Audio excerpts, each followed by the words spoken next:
नमस्कार प्रेक्षकांनो, मालिकेच्या आजच्या भागामध्ये आपल्याला पाहायला मिळणार आहे की या दिव्याला स्वतःची जराही अक्कल नाहीये. ती अशा पद्धतीने वागते, तिला कळत नाहीये की तिच्यामुळं काय होतंय ते. कारण तिला असं वाटतंय की आपण ऊर्जाला त्रास दिला की आपल्याला चांगल्या गोष्टी मिळणार आहेत, माझ्या सासूबाई माझे लाड करणार आहेत, असा तिचा गोड गैरसमज झालेला आहे. पण तिला माहीतच नाहीये की तिची सासू हे तिचे लाड करणार नाही तर तिची वाट लावू शकते. आता विजयाने मदत घेतलेली आहे, ती म्हणजे दिव्याची.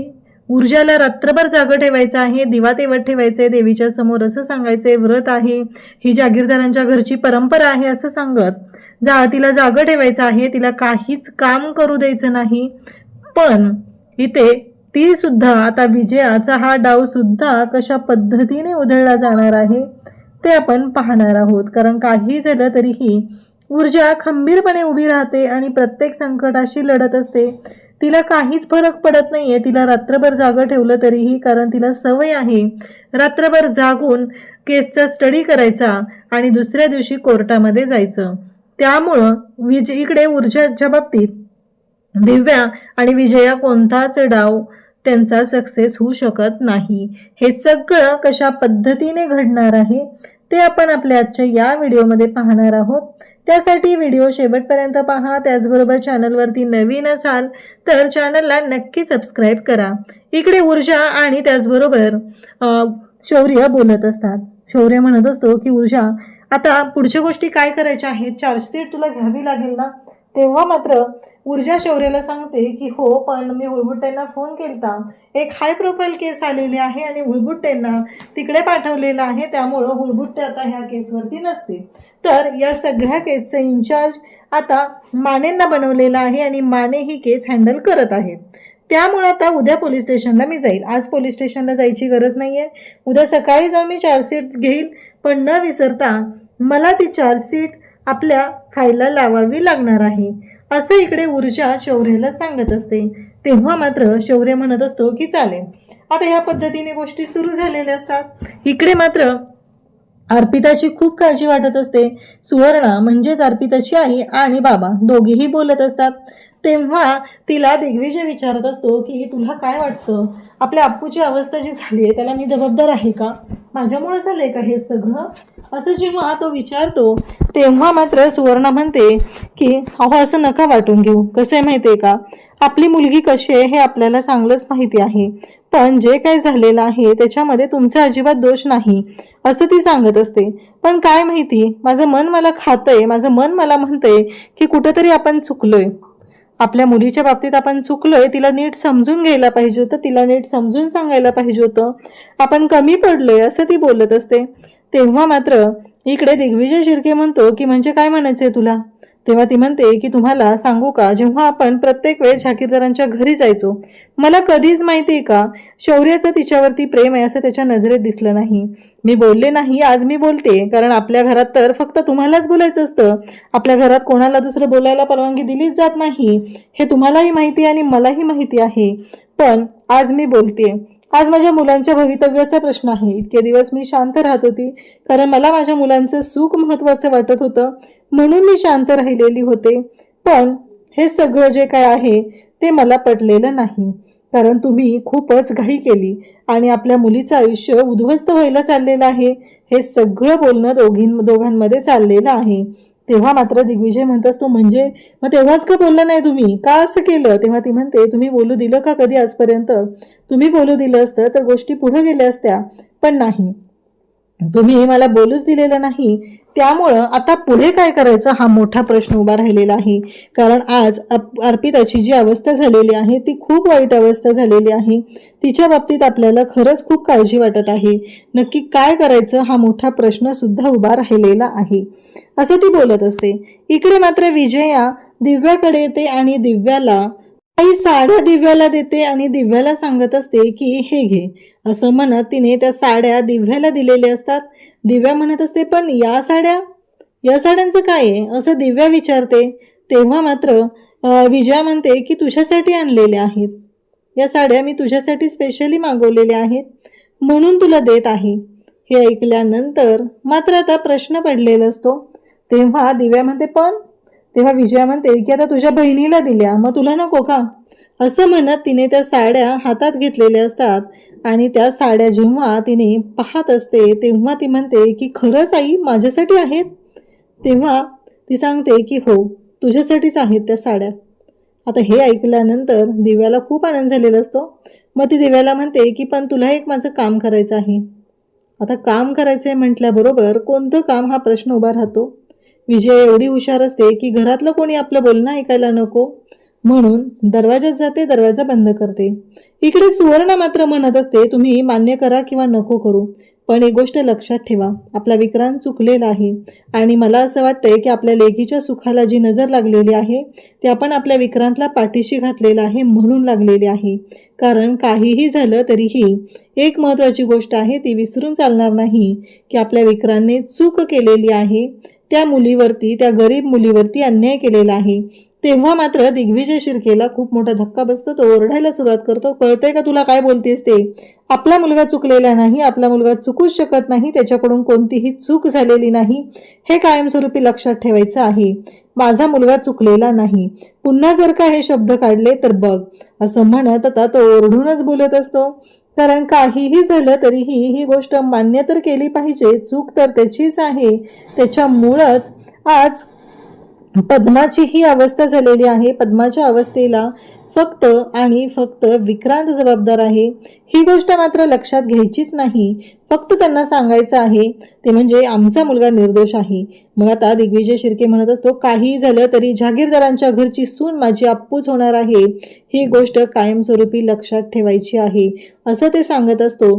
कारण इथे विक्रांत जर चुकला, विक्रांतला जर शिक्षा झाली तर आपल्यासाठी हे सगळं खूपच धोक्याचं असणार आहे असं सांगितलं जातं. तेव्हा मात्र विक्रांतला कुठल्याही प्रकारची शिक्षा होता कामा नये असा सगळा डाव आखला गेलेला असतो.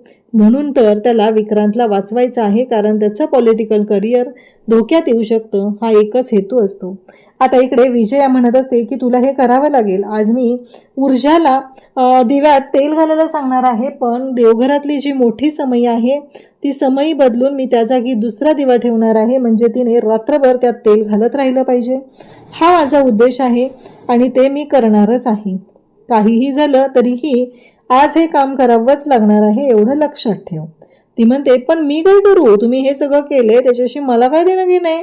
त्यावरती तिला आता विजया म्हणते की तुला कळत नाहीये का, ऊर्जा उद्या कोर्टात उभीच राहिली नाही पाहिजे, तिचा जो कॉन्फिडन्स आहे तो कमी झाला पाहिजे. म्हणजे बघा, ती म्हणते पण तुम्हीच करा ना, हे मला जागावं लागेल ना रात्रभर.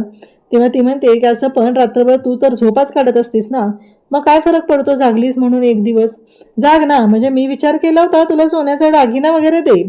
दिव्या म्हणते खरंच? नाही बघ बाई, तुला जर काम करायचं नसेल तर घे तुझ्या बहिणीकडून सोन्याचा दागिना, असं ती तिला म्हणते आणि चिडवते. तिथून ती जायला लागते. ठीक आहे बाई, राहू दे, माझी मी बघते काय करायचंय ते, असं म्हणत आता बोलते. तेव्हा दिव्या म्हणते की खरंच सासूबाई तुम्ही सोन्याचा दागिना देणार, कारण ऊर्जाने मला त्या नेकलेसला हातही लावू दिलेला नाही, असं ती सांगते. आणि मग विजया म्हणते की हो, मी तुला खरं सोन्याचा दागिना देणार आहे.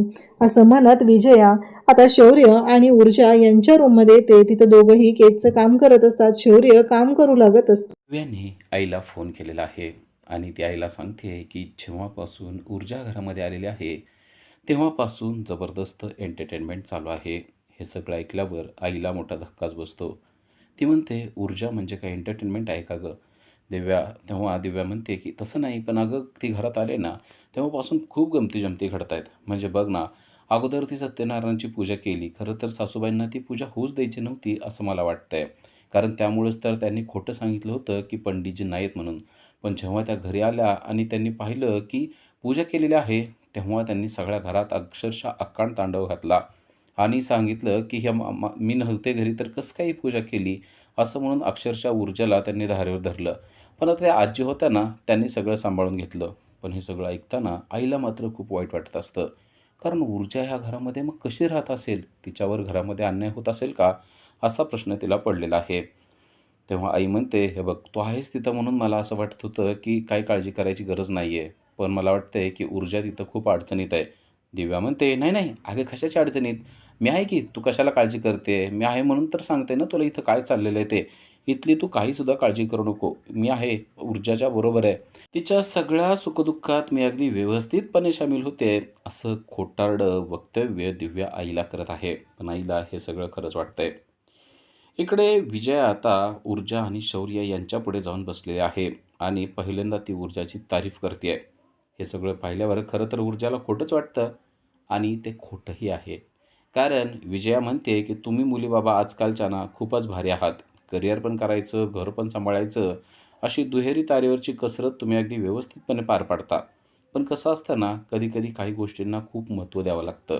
जशी घरात काय महत्त्वाचं असेल तर घराला महत्त्व द्यावं लागतं आणि करिअरचं काय महत्त्वाचं असेल तर तिकडंही महत्त्व द्यावं लागतं हे मला कळतंय. पण सध्या तर आपल्याला घरात महत्त्वाचं आहे असं म्हणून तिनं घरात काहीतरी महत्त्वाची गोष्ट होणार आहे असं सुचवलेलं असतं. ऊर्जा आणि शौर्य यांना कळत नाही की नक्की आई काय बोलते. ऊर्जा म्हणते, "म्हणजे आपल्याला काय करायचं आहे का?" ती म्हणते, "हां, म्हणजे तसं आहे, पण अगोदर तुला ते पटतंय नाही पटतंय ते विचारलं पाहिजे. कारण कसं आहे ना, प्रत्येक गोष्ट मी सांगणार आणि तू ऐकावी असं नाही. काही गोष्टी तुझ्या मनानं सुद्धा झाल्या तर ते मला बरंच आहे." असं मुद्दाम ती तिचा अंदाज काढत असते. शौर्याला यामध्ये काहीच वेगळं किंवा चुकीचं वाटत नसतं. पण ऊर्जाच्या मात्र लक्षात येत असतं, की आपली इथं फिरकी घेतली जाते. पण ऊर्जा अगदी सरळ मार्गाने त्यांच्या प्रत्येक प्रश्नाचं उत्तर देण्याचा प्रयत्न करते. ऊर्जा म्हणते, "अर्थात घरात काय महत्त्वाचं असेल तर मी करणारच आणि ते जर माझ्याकडून होत असेल तर मी नक्कीच करणार." विजयाला पण तेच पाहिजे असतं. आणि शौर्य देखील मध्ये बोलून म्हणतो, "हो आई, अगं ती घराला खूप महत्त्व देते." तेव्हा आई त्याला म्हणते, "तू जरा शांत बसतोस? आम्ही दोघे बोलतोय ना, तू मध्ये बोलायची काहीच गरज नाही आहे." असं म्हणून तिने शौर्याचं तोंड बंद केलेलं असतं. आता ऊर्जा विचारते, की आपल्याला काय करायचं आहे? तेव्हा ती म्हणते, "अगं, हे बघ, आपली पहिली भेट कुठे झाली आठवते तुला?" ती म्हणते, "हो, मंदिरामध्ये झालेली होती." "अगदी बरोबर.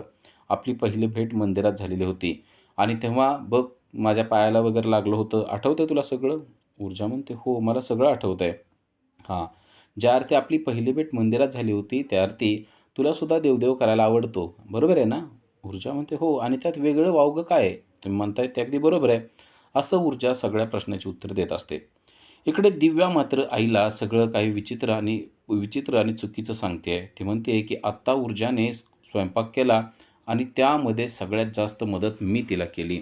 आईला तर माहिती आहे दिव्याला किती, कसं आणि काय येतं ते. आई मुद्दाम तिला विचारते, की "काय-काय बनवलं होतं?" तेव्हा ती सांगते, "अगं, शेवयाची खीर बनवली होती." तेव्हा आई म्हणते, "कशी बनवली होती सांग बरं? म्हणजे कुकरमध्ये शिजवल्या ना शेवया? किती शिट्ट्या काढल्या?" तर ही म्हणते, "3 शिट्ट्या काढल्या." एक-एक गोष्ट आई विचारते, तेव्हा तिला कळतं, की दिव्याने काहीच मदत केलेली नाहीये. पण दिव्या मात्र असा काय म्हणत असते, की जसं काय मी सगळं तिला सांगितलं आणि ती अक्षरशः आईला म्हणते देखील, "अगं, मी सगळा स्वयंपाक तिला करू लागले ना, म्हणून तर व्यवस्थित झालं, नाहीतर काहीसुद्धा व्यवस्थित झालं नसतं. इथं मी आहे म्हणून तिला सगळं व्यवस्थित समजावून घेते." आई म्हणते, "ते एक बरं आहे. तू आहेस तिथं म्हणून जरा बरं तर आहे." पण खरं तर आईच्या देखील मनामध्ये असे विचार येत असतात, की दिव्या इतकी काय चांगली ऊर्जाशी वागणं शक्य नाहीये. कारण दिव्याचं बोलणं वेगळं असतं आणि तिचं करणं वेगळं असतं, हे आईला चांगलंच माहिती आहे. तरी देखील आई तिला म्हणते, की "हे बघ, आता ती तुझ्याजवळ आहे ना, तर तिला थोडंसं समजून घे." दिव्या म्हणते, "तू काहीच काळजी करू नको. मी ना तिला अगदी व्यवस्थितपणे समजावून घेते." असं म्हणून तिने फोन ठेवून टाकलेला असतो. दिव्या काय समजावून घेते, हे तर आपल्याला चांगलंच माहिती आहे. आई त्यानंतर म्हणतात, की "मी तुला घरी पण घेऊन आलेले होते, आठवतंय?" विजया ऊर्जाला एक-एक गोष्ट सांगत असते. ऊर्जा म्हणते, "हो." आई म्हणते, "तेव्हाच खरं तर मला कळायला पाहिजे होतं, की तुझं शौर्यावर खूप प्रेम आहे." ऊर्जा म्हणते, "अहो नाही, तुमचा काहीतरी गैरसमज होतोय. तेव्हा आमचं काहीच नव्हतं. म्हणजे आमचं प्रेम वगैरे असं काही नव्हतं." विजया म्हणते, जाऊ दे, मी मूर्खच आहे बाई, कशाला तुमच्या मध्ये-मध्ये करू." शौर्य म्हणतो, "अगं आई, असं काही नव्हतं खरंच. तू असं का बोलायला लागली तेव्हा ते म्हणते, "बरं, त्या गोष्टी जाऊ दे. हां, मला दुसरं बोलायचं आहे. आता आपल्याकडं एक व्रत करायचं आहे." ऊर्जा म्हणते, "कसलं व्रत?" तर ती म्हणते, की "एक महत्त्वाचं व्रत आहे. पण तुझ्या ह्या सगळ्या कामातून तुला शक्य होईल का? नाहीतर तुझं काम राहायचं बाजूला आणि माझं व्रत वैकल्य करत बसावं लागायचं." ऊर्जा म्हणते, "असं काही नाही, मी दोन्ही करू शकते." विजयाला तर तेच पाहिजे असतं. विजया लगेच तिला सांगते, की "हे बघ, आता आज रात्रभर समईतली वात आहे ना, ती तेवत ठेवायची आहे आणि हे व्रत आपल्या नवऱ्याच्या दीर्घायुष्यासाठी करावं लागतं. करशील ना तू हे?" तेव्हा ऊर्जा म्हणते, "हो, मी नक्की करेल." तेव्हा आईसाहेब देखील तिथे आलेले असतात. आई म्हणतात, "हां, अगं आपल्याकडं एवढी मोठी समई आहे ना, त्यामुळं एकदा तेल घातलं, की ते रात्रभर राहतं त्याच्यामध्ये." लगेच विजया म्हणते, "अहो, त्या सगळ्या समया आहेत ना, मी पॉलिश करायला दिल्यात. मला माहिती नव्हतं ना हे असं अचानक लग्न करून येतील म्हणून. आता आपल्या घरी जी छोटी समई आहे ना, त्यावरच हे व्रत करावं लागणार आहे. ती समई छोटी असते. नोकरामार्फत लगेच ती समई मागवली जाते आणि ऊर्जा बघते तर ती समई घाण देखील असते. लगेच विजयानं तिला हुकूम सोडलाय, की अगोदर ही समई स्वच्छ धुवून घे. त्यानंतर प्रसादाचा नैवेद्य बनव आणि मग रात्रभर ही समई तेवत ठेव. आता या सगळ्यामध्ये खूप वेळ जाणार आहे, हे शौर्याच्या देखील लक्षात आलेलं असतं. आणि लगेच विजया म्हणते, "हे बघ, तुझं महत्त्वाचं काम असेल, तर हे तू नाही केलंस तर चालेल. आत्ता लगेच सांग, की मला हे पटणारं नाही किंवा मी करू शकणार नाही. पण जर तुला जमत असेल तरच कर." आता आजीला पण काही बोलता येत नसतं. कारण हे व्रत अगोदर विजयाने देखील केलेलं असतं आणि त्यामुळे आता ऊर्जाला देखील करणं गरजेचं असतं. पण ऊर्जानं ते चॅलेंज ॲक्सेप्ट केलेलं आहे. ऊर्जा म्हणते, "तुम्ही काहीच काळजी करू नका. मी सगळं व्रत व्यवस्थित पूर्ण करेल." उद्याच्या भागामध्ये आपल्याला पाहायला मिळतं, की ऊर्जा रात्री अभ्यास करत बसलेली आहे.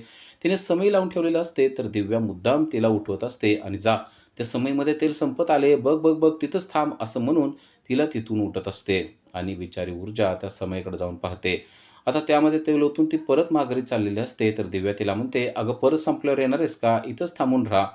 हे सगळं शौर्याने पाहिलेलं असतं आणि त्यामुळं शौर्याने एक झक्कास पर्याय काढून दिलेला आहे. शौर्य एक टॉपवॉच घेऊन येतो आणि ते स्टॉपवॉच तिच्याकडे देऊन म्हणतो, की "यामध्ये किती वेळ तेल घातल्यावर आपल्याला परत माघारी यावं लागतंय ना, त्याचा टायमिंग लावून ठेव. सोपा आहे आणि मग अभ्यास करत बस." शौर्यने दिलेला पर्याय तिला खूप आवडलेला असतो आणि शौर्यने दिलेल्या पर्यायामुळे तिला सारखं-सारखं समईच्या जवळ येण्याची गरज पडत नसते. एकदा का स्टॉपवॉचवर टायमिंग फिक्स झालं, की तेवढ्या वेळामध्ये परत माघारी यायचं आणि त्यामध्ये तेल ओतायचं. आता यामुळे खरं तर व्रत पण पूर्ण होणार असतं आणि रात्रभर तिचं काम म्हणजेच तिचा अभ्यास जो केससाठी गरजेचा आहे तो देखील पूर्ण होणार असतो. अशा प्रकारे शौर्यनं तिला चांगलीच मदत केलेली असते. आता उद्या केसमध्ये नक्की विजया कशाप्रकारे हर्षवर्धनला हरवणार आहे ते आपल्याला पुढील भागातच पाहता येणार आहे. अशा सीरियलच्या अपडेटसाठी आजच आमच्या चॅनलला सबस्क्राईब करा. थँक